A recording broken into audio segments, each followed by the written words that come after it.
welcome back to my channel. My name is Kelsey and I'm here today to do a reading vlog for The Titan's Curse by Rick Riordan.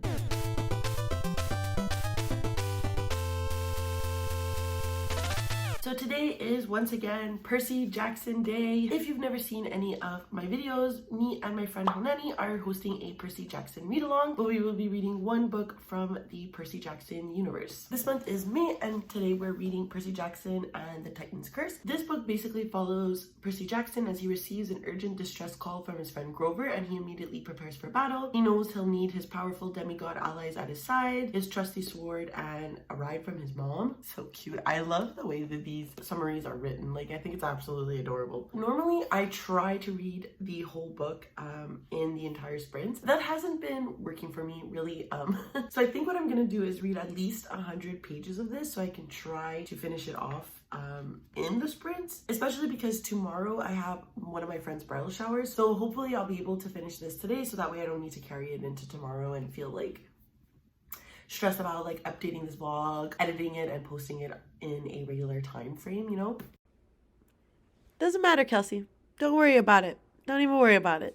Didn't even happen. Don't worry. So what I'm gonna do right now is probably make myself some coffee, and then I need to update my Goodreads because I finished the book yesterday. I just didn't have time to update it, and then we'll see where life takes me. Today is really sunny outside, but it's also really humid, so I kind of want to read outside, but if you can hear by my nose, like every time humidity happens I get really like congested. Like, it's really lovely outside, it's really hot, but I don't know if that's gonna be the best for my allergies, so we'll see what happens. We'll see what we do, and obviously you're going to be along for the ride with me today.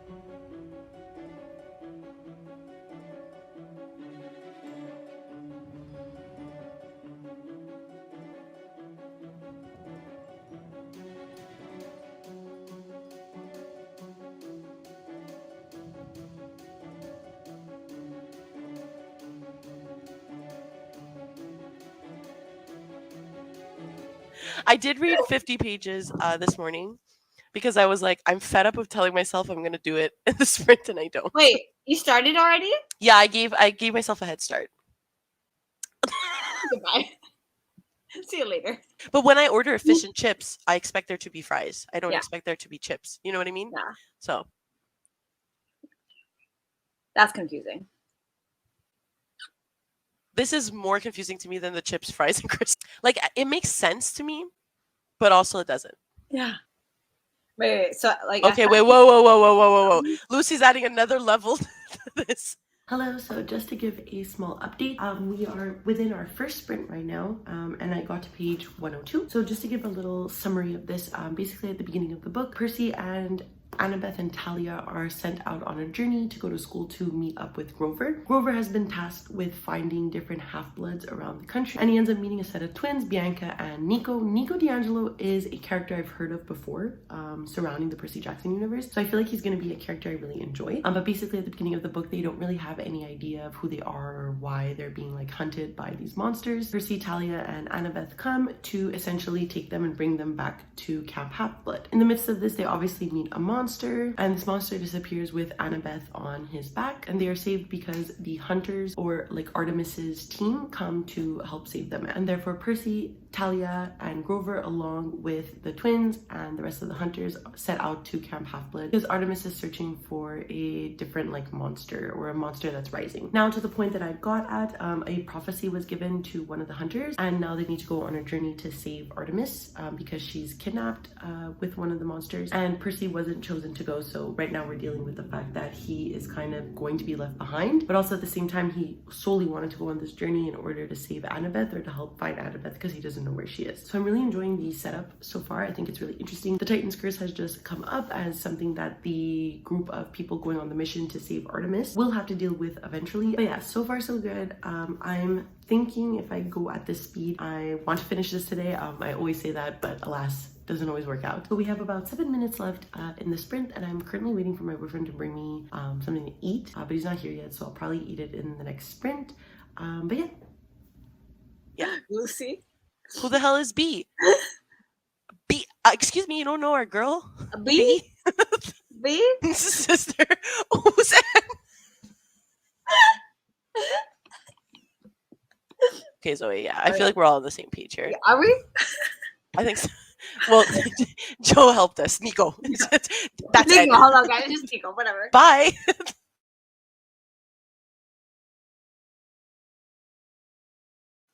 Not me not sharing the screen. You just said bye. Like, okay, you're gonna put up a timer or no? Hello, so another update. We're currently in our 3rd or 4th sprint about, and I am now on page 175, and we're knee deep into the journey right now. So obviously, by circumstance, one of the people that was tasked with going on the journey to get Artemis and Annabeth ended up getting sick. So Percy is on his way there. He's not allowed to go, but he goes anyways with Annabeth's invisible hat and Blackjack, my new favorite character of the series. I absolutely love Blackjack. I think he's so funny. I think he cares about Percy, which is amazing. But regardless, so now we're in DC, and they are currently trying to deal with someone called the General, and this General is the one that captured Artemis. And I think the goal is for them to lure Talia. Talia seems to be this mysterious figure. Like, there's a prophecy that one of the children born of the big 3 will die at the age of 16. Percy and Talia are both like kind of close to that age, and Talia is gonna get there first. I think what's happening is that these are the people that will kill Talia, or whatever form of metaphysical death Talia will go through, I think will probably happen. I am not 100% sure. And right now what's happening is that they're running away from a group of like risen skeletons, like kind of like zombies that are trying to attack them. And I think that that part's really cool. This is an element of the series that we haven't seen. Like, usually it's these figures from like ancient Greece that I'm relatively aware of, and I find this is like a new thing that I'm not sure if there is like certain myths that have skeletal figures come to life, but this is a really interesting addition to the book. Another thing that I'm really enjoying is the mystery surrounding Bianca and Nico D'Angelo. I think it's really interesting that both of them don't really remember what happened in their childhood, but they kind of have like glimpses. So now that they're in Washington DC, Bianca was saying how they didn't really have subways when she was a child, but given that she's only supposed to be 12 years old, there would be a subway system in Washington DC when she was a kid. So that's interesting. I can't wait to see like why she doesn't remember the subway system. Is she a lot older than she thinks she is? What happened to that? So that's really interesting. We have about 10 minutes left in this sprint, so I'll probably read a bit more. I just got like an alert on my phone that it's supposed to be like super windy and like crazy outside, so we'll see how that goes. Hopefully my internet can last one more sprint, and then after that I don't know what's gonna happen, what we're gonna do. Like I predicted, I don't think I'm gonna finish this. I don't foresee myself finishing this today, but definitely tomorrow after my bridal shower, or by the latest Monday before I post this vlog. So again, I'll update you later. Talk to the people. Hello, people. So right now it is 84 degrees, but with humidity it feels like 89. I just unlocked trauma. What? There Because we I go. associated it with dying. I'm gonna call my mom, be like, remember when I hated bananas? Hello, Mom. ASMR style, exactly. But I'm just, the way you look right now, I'm like, you just look at floating. It's gonna make her vlog. Yeah, of course. This is the energy level I'm at right now. I'm like, I can go to sleep right now. And Joe's like, I'm alive. Why is the guy over at this woman's house? Yeah, also, why are they fighting? Yeah. It sounds like he has a whole other life. Yeah. He has a pet, he has a child, you know. Oh. Okay, time for a sprint. Go on the last sprint just because I'm scared of like the weather. Do you want to do a 45 or a 30? I was thinking a 30. We do 30. You look like you're dying.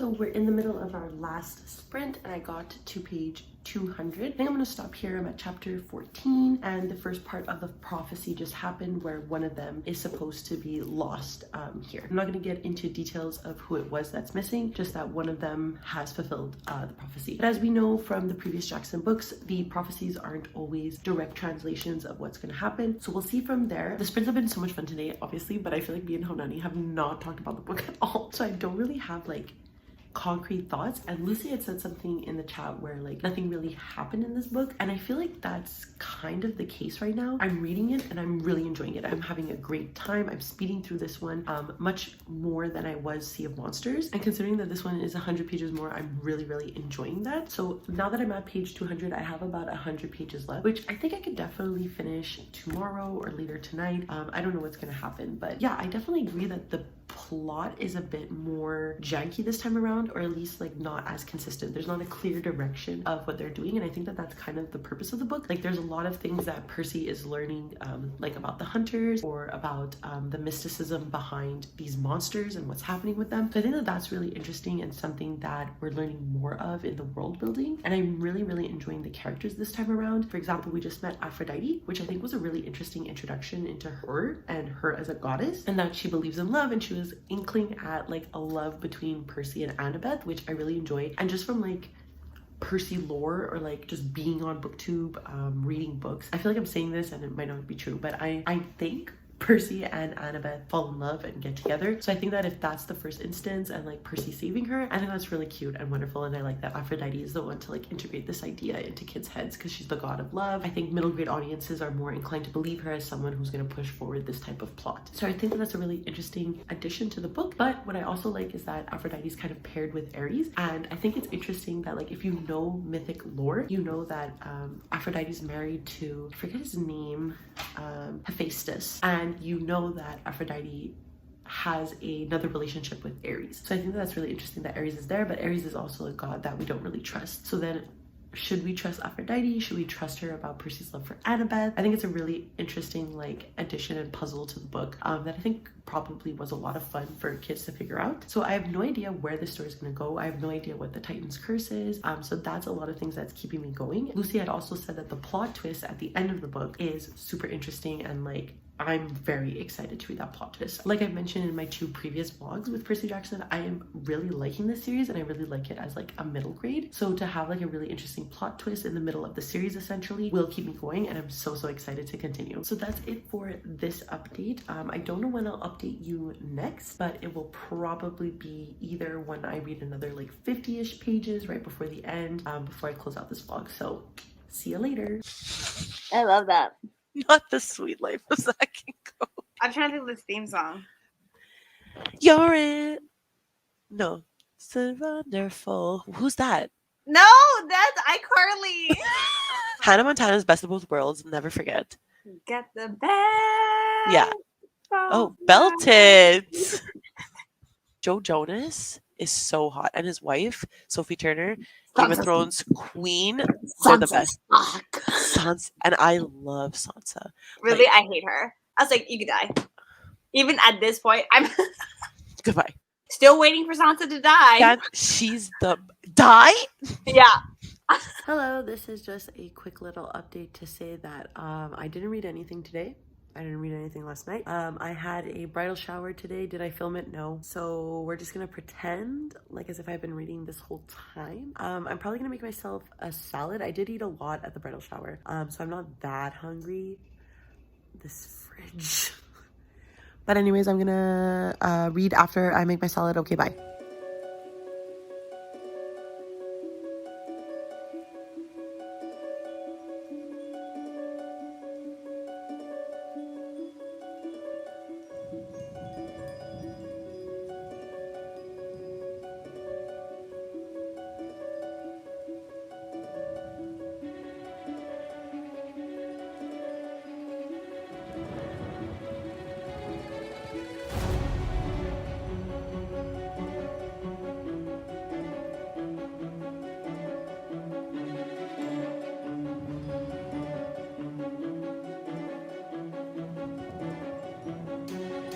I'm like freaking out a little bit right now. There was like a pretty a pretty crazy scene that just happened. Basically, Luke and Talia and Annabeth are all fighting, and Luke is trying to convince Talia to join the bad guys, and like Talia kind of kicks him off the cliff. It says, "We rushed to the cliff's edge. Below us, the army from the Princess Andromeda had stopped in amazement. They were staring at Luke's broken form on the rocks.